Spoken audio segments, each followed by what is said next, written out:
Vatican voice എന്ന ഈ പ്രോഗ്രാമിലേക്ക് വീണ്ടും എല്ലാവർക്കും ഹൃദ്യമായ സ്വാഗതം. പരിശുദ്ധ പിതാവ് ഫ്രാൻസിസ് മാർപ്പാപ്പയുടെ പ്രസംഗങ്ങൾ, സന്ദേശങ്ങൾ, പ്രബോധനങ്ങൾ മലയാളിക്ക് പരിചയപ്പെടുത്തുകയാണ് ഈ പ്രോഗ്രാമിലൂടെ മുഖ്യമായും ചെയ്തുകൊണ്ടിരിക്കുന്നത്. നോയമ്പ് കാലത്തിലൂടെ നാം കടന്നു പോകുന്നു. നമ്മൾ വലിയ ആഴ്ചയിലേക്ക് അടുത്തുകൊണ്ടിരിക്കുന്നു. പരിശുദ്ധ പിതാവ് കഴിഞ്ഞ വർഷങ്ങളിൽ നടത്തിയ ഒരു പ്രസംഗമാണ് ഞാൻ നിങ്ങളുടെ മുമ്പിൽ അവതരിപ്പിക്കുന്നത്. ഹോശാന ഞായറാഴ്ചയോടനുബന്ധിച്ച് നടത്തിയ പ്രസംഗമാണ്. അത് എന്നും പ്രസക്തമാണ്. ഈ കൊല്ലവും നമ്മൾ ഈ തിരുനാൾ ആഘോഷിക്കുമ്പോൾ, ഹോശാന ഞായർ ആഘോഷിക്കുമ്പോൾ വലിയ ആഴ്ചയിലേക്ക് പ്രവേശിക്കുന്നു. നമുക്ക് നമ്മുടെ രക്ഷാകര രഹസ്യങ്ങളെക്കുറിച്ച്, രഹസ്യങ്ങളെക്കുറിച്ച് ആഴത്തിൽ ചിന്തിക്കുന്നതിനുള്ള ഒരു അവസരമാണ്. ഹോശാന ഞായറാഴ്ചയാണ് ഈശോ ജെറുസലേമിൽ പ്രവേശിക്കുന്നത്. നമുക്കറിയാം, ഒത്തിരി ആളുകൾ ശിഷ്യസഞ്ചയം ഉത്സവ പ്രതീതിയോടെ, ആവേശത്തോടെ അവിടുത്തെ അനുഗമിക്കുന്ന രംഗമാണത്. അവരുടെ പുറംകുപ്പായങ്ങൾ അവിടുത്തെ മുമ്പിൽ അവർ വിരിച്ച് ഇട്ടിരിക്കുകയാണ്. അവിടുത്തെ എതിരേൽക്കാൻ കുരുത്തോലകൾ അവർ പിടിച്ചിരിക്കുന്നു. നമുക്കറിയാം, അവിടുന്ന് നടത്തിയ അത്ഭുതങ്ങളെക്കുറിച്ച് അവരെല്ലാം അത്ഭുതം കൂറി സംസാരിച്ചു കൊണ്ടിരിക്കുകയാണ്. ഉച്ചത്തിലുള്ള സ്തുതിഗീതങ്ങളും നമുക്ക് അവിടെ കേൾക്കാം. ഹോശാന ഞായറാഴ്ച കർത്താവിൻ്റെ നാമത്തിൽ വരുന്ന രാജാവ് അനുഗ്രഹീതൻ, സ്വർഗത്തിൽ സമാധാനവും അത്യുന്നതങ്ങളിൽ മഹത്വവും എന്നാണ് അവരെല്ലാം ഉദ്ഘോഷിച്ചു കൊണ്ടിരിക്കുന്നത്. ലൂക്കായുടെ സുവിശേഷം 19-ാം അധ്യായം 38-ാം തിരുവചനമാണത്. അപ്പോൾ എന്തൊക്കെയാണ് അവിടെ നമ്മൾ കാണുന്നത്? ആൾക്കൂട്ടം, ആഘോഷം, സ്തുതി, അനുഗ്രഹം, സമാധാനം. എങ്ങും സന്തോഷത്തിൻ്റെ അന്തരീക്ഷമാണ് നമ്മൾ കാണുന്നത്. ഈശോ മഹത്തായ ഒരു പ്രതീക്ഷ എല്ലാവരിലും ജനിപ്പിച്ചു എന്നത് ശരിയാണ്. പ്രത്യേകിച്ച് വിനീതരുടെ ഇടയിൽ, ദരിദ്രരുടെ ഇടയിൽ, എല്ലാവരും അവഗണിക്കപ്പെട്ടവരുടെ ഇടയിൽ, ലോകത്തിൻ്റെ മുമ്പിൽ നിസ്സാരരായവരുടെ മുമ്പിൽ നമുക്കറിയാം, അവിടുന്ന് അവരുടെ ഹൃദയങ്ങളിൽ വലിയ പ്രതീക്ഷ ഉണർത്തി, അവരെ ഏറെ ഉയർത്തി എന്ന് നമുക്ക് പറയാം. അവിടുന്ന് മനുഷ്യൻ്റെ യാതനകൾ അറിയുന്നവനാണ്. അവിടുന്ന് ദൈവത്തിൻ്റെ കാരുണ്യത്തിൻ്റെ മുഖം കാണിച്ചു കൊടുത്തവനാണ്. പിതാവായ ദൈവം എങ്ങനെയെന്ന് വെളിപ്പെടുത്തിയത് കർത്താവാണ്. കർത്താവിൻ്റെ വാക്കിലൂടെയും പ്രവൃത്തികളിലൂടെയുമാണ്. ശരീരത്തെയും ആത്മാവിനെയും സുഖപ്പെടുത്താൻ അവിടുന്ന് കുനിഞ്ഞ് ഇറങ്ങി കുനിഞ്ഞവനാണ്. ഇതാണ് ഈശോ. വളരെ ചുരുക്കി അങ്ങ് പറഞ്ഞാൽ ഇതാണ് നമ്മിലെല്ലാവരിലേക്കും, നമ്മുടെ രോഗങ്ങളിലേക്കും നമ്മുടെ പാപങ്ങളിലേക്കും നോക്കുന്ന അവിടുത്തെ ഹൃദയം. ഈശോയുടെ സ്നേഹം മഹത്താണ് ആ അർത്ഥത്തിൽ. അങ്ങനെ ഈ സ്നേഹത്തോടുകൂടി ഈശോ ജെറുസലേമിൽ പ്രവേശിക്കുകയും നമ്മെ എല്ലാവരെയും നോക്കുകയും ചെയ്യുന്നു. പ്രകാശം നിറഞ്ഞ ഈശോയുടെ സ്നേഹത്തിൻ്റെ, അവിടുത്തെ ഹൃദയത്തിലെ സ്നേഹത്തിൻ്റെ പ്രകാശം നിറഞ്ഞ, സന്തോഷവും ആഘോഷവും നിറഞ്ഞ മനോഹരമായ ഒരു ദൃശ്യമാണ് ഹോശാന ഞായർ നമ്മുടെ മുമ്പിൽ അവതരിപ്പിക്കുന്നത്. നമ്മൾ എന്താണല്ലോ ഇന്ന് ഹോശാന ആഘോഷിക്കുന്നു. ഹോശാന നാളിൽ നമ്മുടെ ഒലിവ് ശിഖരങ്ങളായ കുരുത്തോലകൾ നമ്മൾ വീശി നമ്മളും ഈശോയെ സ്വാഗതം ചെയ്യുകയാണ്. ഹോശാന ഞായറാഴ്ച ഇന്ന് നാം ചെയ്യുന്നത്. തന്നെ അനുഗമിക്കുന്നതിൽ താൻ സമീപസ്ഥനാണെന്നും ഒരു സ്നേഹിതനും സഹോദരനും അതുപോലെ തന്നെ രാജാവുമായി നമ്മിൽ സന്നിഹിതനും നമ്മിൽ ഒരുവനുമാണെന്നും അറിയുന്നതിൽ നമ്മുടെ സന്തോഷം നാമും പ്രകാശിപ്പിച്ചു. നമ്മൾ ഇന്ന് ഈ ആഘോഷം നടത്തുമ്പോൾ നമ്മുടെ മനസ്സിലുണ്ടാകുന്ന ചിന്ത എന്താണ്? അവിടുന്ന് നമുക്ക് സമീപസ്ഥനാണ്, അവിടുന്ന് നമ്മുടെ സ്നേഹിതനാണ്, അവിടുന്ന് നമ്മുടെ സഹോദരനാണ്, ഒപ്പം രാജാവുമാണ്. നമ്മുടെ ജീവിതങ്ങൾക്ക് വെളിച്ചം വീശുന്ന ദീപസ്തംഭമാണ് അവിടുന്ന്. ഈശോ ദൈവമാണ്. എന്നാൽ നമ്മോടൊത്ത് നടക്കുന്നതിന് വേണ്ടി അവിടുന്ന് തന്നെ താഴ്ത്തി. അവിടുന്ന് നമ്മുടെ സ്നേഹിതനാണ്, നമ്മുടെ സഹോദരനാണ്. അവിടുന്ന് ഇവിടെ നമ്മുടെ പാത, നമ്മുടെ വഴികളെല്ലാം പ്രകാശമാനമാക്കുന്നു. ഈ വിധത്തിൽ ഇന്ന് നാം അവിടുത്തെ സ്വാഗതം ചെയ്തിരിക്കുന്നു. ആ അർത്ഥത്തിലാണ് ഓശാന ഞായർ നമുക്ക് അർത്ഥവത്തായി തീരുന്നത്. മാർപ്പാപ്പ അതുകൊണ്ട് ഈ ഒരു പശ്ചാത്തലത്തിൽ 3 വാക്കുകൾ പ്രത്യേകിച്ച് ധ്യാന വിഷയമാക്കാനാണ് ക്ഷണിക്കുന്നത്. ഓശാന ഞായർ അതിൻ്റെ പശ്ചാത്തലത്തിൽ ആദ്യത്തെ വാക്ക് മാർപ്പാപ്പ പറയുന്നത് സന്തോഷമാണ്. ദുഃഖത്തിൻ്റെ, ശോകത്തിൻ്റെ മനുഷ്യരാകാതിരിക്കുക എന്ന് അവിടുന്ന് നമ്മോട് ആഹ്വാനം ചെയ്യുകയാണ്. ഒരു ക്രൈസ്തവൻ ഒരിക്കലും ദുഃഖിതനായിരിക്കാൻ കഴിയുകയില്ല എന്ന് മാർപ്പാപ്പ ഉറപ്പിച്ച് പറയുകയാണ്. ഒരിക്കലും പ്രത്യാശയില്ലാത്തവന് ആയിരിക്കാൻ സാധിക്കില്ല. പ്രത്യാശയില്ലായ്മയ്ക്ക് നമ്മൾ ഇടം കൊടുക്കരുത്. ഉടനെ കൂട്ടിച്ചേർത്തു, ധാരാളം വസ്തുവകകൾ ആർജിക്കുന്നതിൽ നിന്നുണ്ടാകുന്ന ഒരു സന്തോഷമല്ല നമുക്ക് വേണ്ടത്. നമ്മുടെ മധ്യത്തിൽ ഈശോ എന്ന ഒരാളെ കണ്ടുമുട്ടിയതിൽ നിന്ന് ഉയർക്കൊള്ളുന്ന സന്തോഷമാണ് എല്ലാവരിലും ഉണ്ടാകേണ്ടത്. ഈശോയെ കണ്ടുമുട്ടിയതിലുള്ള സന്തോഷമാണ്. വിഷമകരമായ നിമിഷങ്ങളിൽ പോലും അനേകമെന്നോണം ഉണ്ടാകുന്ന അഗമ്യമെന്ന് തോന്നിയാവുന്ന പ്രശ്നങ്ങളും തടസ്സങ്ങളും ഇതെല്ലാം നമ്മുടെ ജീവിതത്തിലുണ്ടല്ലോ, എല്ലാവരുടെയും ജീവിതത്തിലുണ്ട്. നമ്മുടെ ജീവിതയാത്രയ്ക്ക് എതിരെ വരുമ്പോൾ പോലും, ഈ പ്രശ്നങ്ങളെല്ലാം നമ്മുടെ ജീവിതയാത്രയ്ക്ക് തടസ്സമായി നിൽക്കുമ്പോൾ പോലും അവിടുത്തോടൊത്ത് നമ്മൾ ഒരിക്കലും ഒറ്റയ്ക്കല്ലെന്ന് അറിയുന്നതിൽ നിന്ന് വരുന്ന സന്തോഷമാണ്. അവിടുന്ന് എപ്പോഴും നമ്മോട് കൂടെ ഉണ്ടായിരിക്കുമെന്ന സന്തോഷമാണ് നമുക്ക് വരേണ്ടത്. ആ നിമിഷത്തിൽ മാർപ്പാപ്പ പറയുകയാണ്, ശത്രുവായ പിശാച് പലപ്പോഴും മാലാഖയുടെ വേഷമണിഞ്ഞു വരികയും കൗശലപൂർവ്വം തൻ്റെ വാക്ക് നമ്മോട് പറയുകയും ചെയ്യാനിടയുണ്ട്. അവയെ കേൾക്കരുതേ എന്ന് നമ്മോട് പറയുകയാണ്. നമുക്ക് ഈശോയെ അനുഗമിക്കാം. ഇന്നെടുക്കേണ്ട തീരുമാനം അതാണ്. നാം ഈശോയോടൊത്ത് യാത്ര ചെയ്യുന്നു, അവിടുത്തെ അനുഗമിക്കുന്നു. എന്നാൽ എല്ലാറ്റിലും ഉപരി അവിടുന്ന് നമ്മോടൊത്ത് യാത്ര ചെയ്യുന്നുവെന്നും തൻ്റെ തോളിൽ നമ്മെ വഹിക്കുന്നുവെന്നും നാം അറിയുന്നു, നമ്മൾ അറിയണം. നമ്മൾ നടക്കുന്നതിനേക്കാൾ കൂടുതൽ അവിടുന്ന് നമ്മോടുകൂടെ, അവിടുന്നാണ് ഇനീഷ്യേറ്റീവ് എടുക്കുന്നത് എന്ന കാര്യമാണ് പ്രധാനം. ഇതാണ് ഈ ലോകത്തിലേക്ക് നാം കൊണ്ടുവരേണ്ട പ്രത്യാശ. ഈ പ്രത്യാശയാണ് ലോകത്തിന് നാം നൽകേണ്ടത്. മാർപ്പാപ്പ നമ്മെ ഓർമ്മിപ്പിക്കുകയാണ്. അതുകൊണ്ട് മാർപ്പാപ്പ പറയുന്നു, അദ്ദേഹം പലപ്പോഴും പറഞ്ഞിട്ടുള്ള ഒരു വാചകമാണ്, അതുകൊണ്ട് ദയവായി നമ്മുടെ പ്രത്യാശ കവർന്നെടുക്കപ്പെടാൻ ആരെയും അനുവദിക്കരുത്, പിശാചിനെ അനുവദിക്കരുത്, ശത്രുവിനെ അനുവദിക്കരുത് എന്ന് പറയുകയാണ്. ഈശോ നമുക്ക് തരുന്ന പ്രത്യാശ മോഷ്ടിക്കപ്പെടാൻ ഇടയാകരുത്, അനുവദിക്കരുത്. ഇതാണ് ആഹ്വാനം. ഇതാണ് ഒന്നാമത്തെ വാക്ക് മാർപ്പാപ്പ പറഞ്ഞത്. സന്തോഷമുള്ളവനാണ് ക്രൈസ്തവൻ. ദുഃഖങ്ങളിലും വേദനകളിലും സങ്കടങ്ങളിലും ദുരിതങ്ങളിൽ പോലും നിരാശനാകുന്നവനല്ല, പ്രത്യാശയോടെ മുന്നോട്ട് പോകുന്നവനാണ്. രണ്ടാമത്തെ ഒരു വാക്ക് ഈ ദിനത്തിന് വേണ്ടി പാപ്പ നമ്മോട് പറയുന്നത് കുരിശാണ്. കുരിശിനെ കുറിച്ചാണ് മാർപ്പാപ്പ പറയുന്നത്. നമുക്കത് കാണാം. ഈശോ എന്തിനാണ് ജെറുസലേമിൽ പ്രവേശിക്കുന്നത്? കുറെ കൂടി നന്നായി ചോദിച്ചാൽ ഈശോ എങ്ങനെ ജെറുസലേമിൽ പ്രവേശിക്കുന്നു എന്നതാണ് നാം നോക്കേണ്ടത്. പുരുഷാരം അവിടുത്തെ രാജാവായി വാഴ്ത്തുന്നു. എല്ലാവരും രാജാവ് ഓശാന എന്ന് വിളിച്ചുകൊണ്ട് വാഴ്ത്തുകയാണ്. പക്ഷെ ഈശോ അത് നിഷേധിക്കുന്നില്ല, അത് നമ്മൾ ഓർക്കണം. നിശബ്ദരായിരിക്കാൻ അവരോട് ആവശ്യപ്പെടുന്നുമില്ല. ലൂക്കായുടെ സുവിശേഷം 19-ാം അധ്യായം നമ്മൾ വായിക്കുന്നത് നല്ലതാണ്, പ്രത്യേകിച്ച് 39-40 നമുക്ക് കാണാം. എന്നാൽ ഈശോ ഏതു തരത്തിലുള്ള രാജാവാണ് എന്നതാണ് ഇവിടുത്തെ പ്രസക്തി.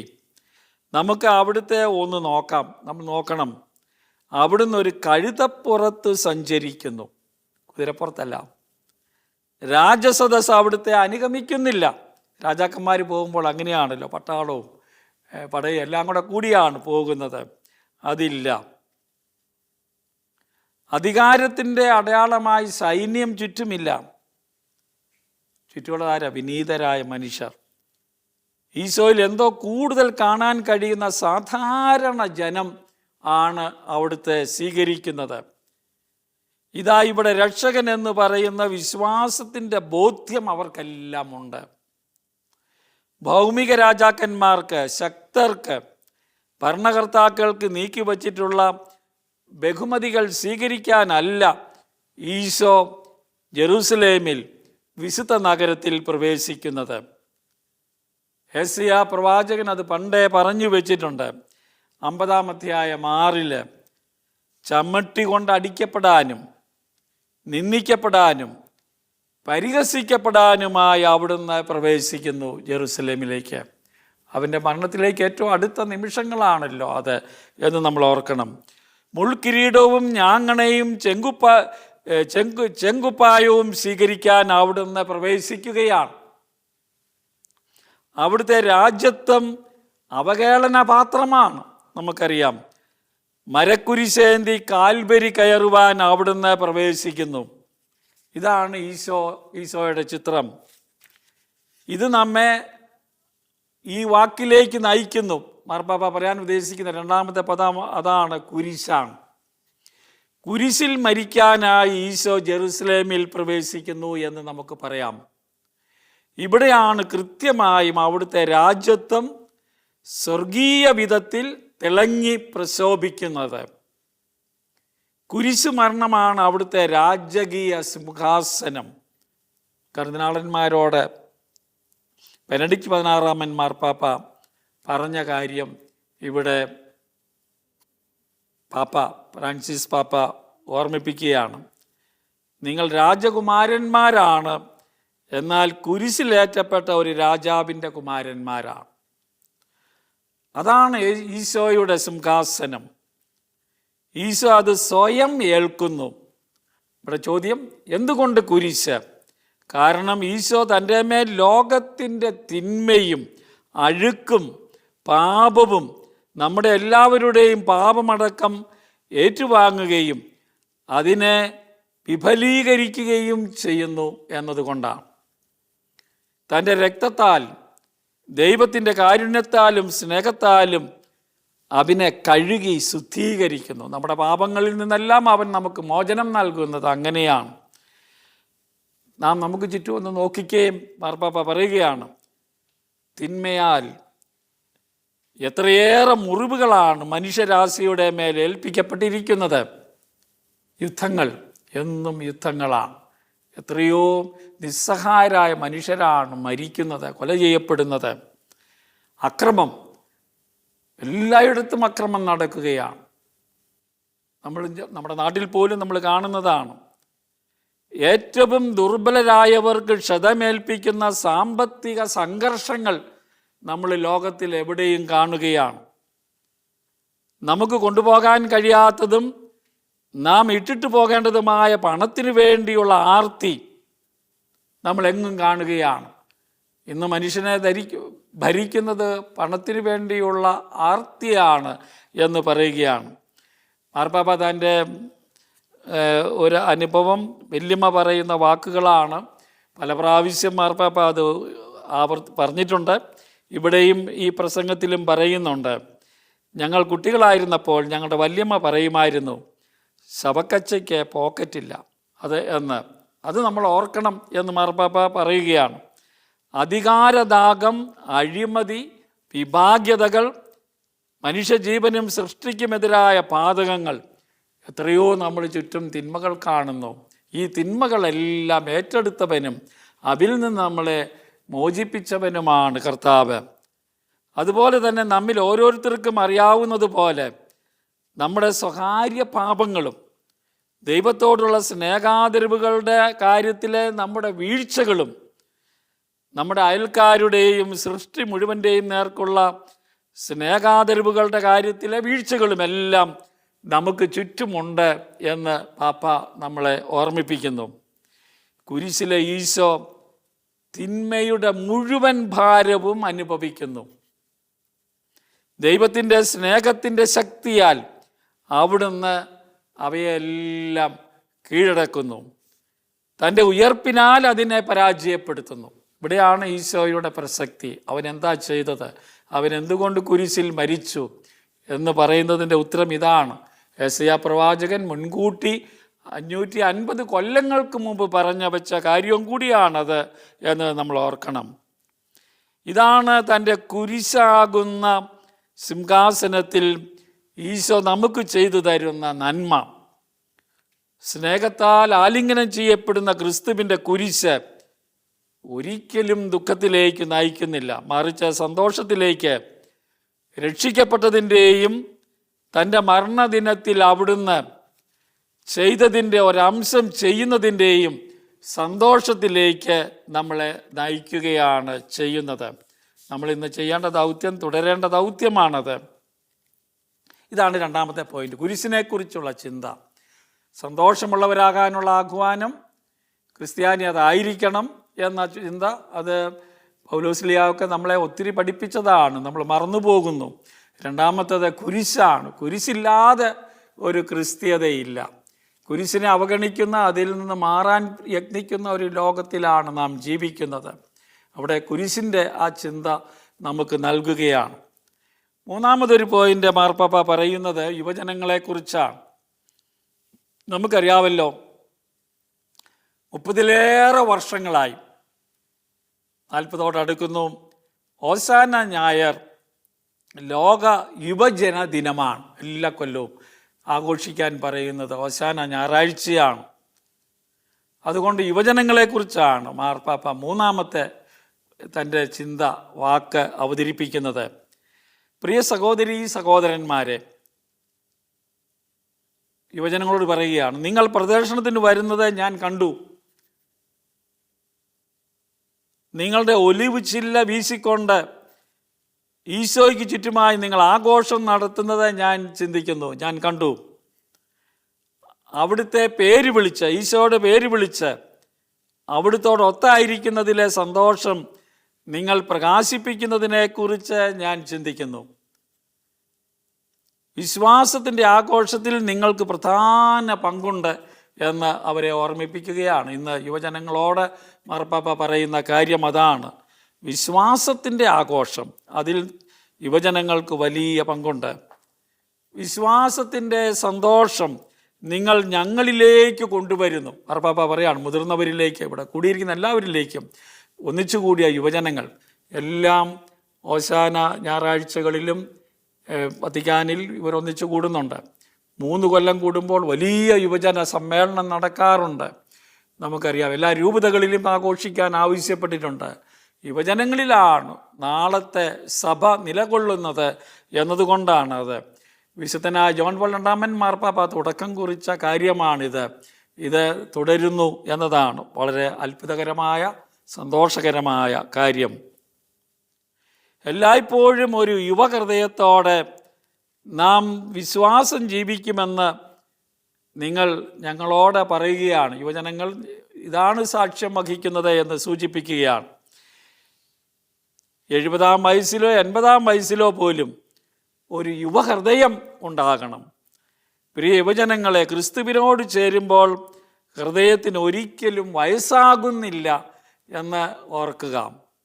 എന്നാൽ അനുഗമിക്കുകയും നമ്മോടൊത്ത് സഞ്ചരിക്കുകയും ചെയ്യുന്ന രാജാവ് വളരെ വ്യതിരക്തനാണെന്ന് നിങ്ങളെല്ലാവരും നന്നായി അറിയണമെന്നും പറയുകയാണ്. എന്താണ് അദ്ദേഹത്തിൻ്റെ പ്രത്യേകത? കുരിശുമരണത്തോളം സ്നേഹിക്കുകയും ശുശ്രൂഷിക്കുവാനും സ്നേഹിക്കുവാനും നമ്മെ പഠിപ്പിക്കുകയും ചെയ്യുന്ന രാജാവാണ് അവിടുന്ന്. അതാണ് അവിടുത്തെ പ്രത്യേകത, വ്യതിരക്തത. എല്ലാ രാജാക്കന്മാരെയും പോലെ അല്ല നമ്മുടെ കർത്താവായ ക്രിസ്തു. അവിടുത്തെ കുരിശിനാൽ നിങ്ങൾ ലജ്ജിതരാകുന്നില്ല, ആകരുത് എന്നതാണ് മാർപ്പാപ്പയുടെ ആഗ്രഹം.